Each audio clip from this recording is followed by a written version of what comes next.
नाशिकच्या जाहीर सभेतून देवेंद्र फडणवीसांनी ठाकरे बंधूंना लक्ष केलं. त्यांना घणाघाती त्यांच्यावर टीका करत त्यांना प्रत्युत्तर दिलं.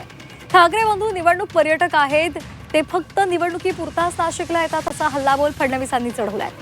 नाशिक दत्तकवरून राज ठाकरेंनी फडणवीसांवर टीका केली होती आणि त्याला उत्तर देताना काल फडणवीसांनी जोरदार घणाघात केलाय.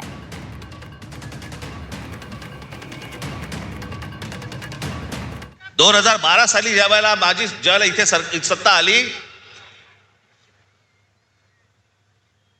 17 साली इथे फडणवीस आले आणि म्हणाले मी नाशिक म्हणे मी दत्तक घेतो.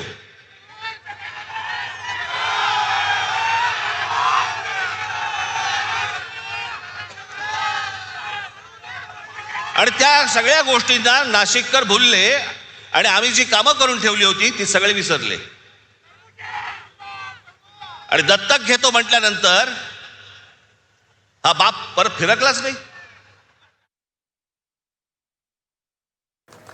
मी प्रभू श्रीरामचंद्रांना वंदन करतोय, पण काल परवा 2 भाऊ येऊन गेले. नाशिकमध्ये आले पण रामाची आठवणच झाली नाही.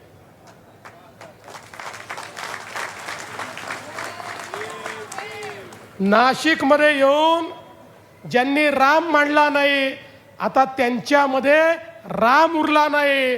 और जो राम का नहीं वो किसी काम का नहीं.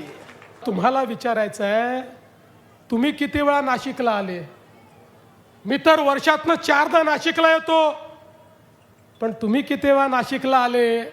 निवडणुका आल्या की नाशिकला यायचं आणि निवडणुका संपल्या की नाशिकला विसरायचं. अशा पद्धतीनं हे जे निवडणूक पर्यटक आहेत, हे निवडणूक पर्यटक आहे, निवडणुकीच्या निमित्ताने हे पर्यटन करणारे लोक आहेत.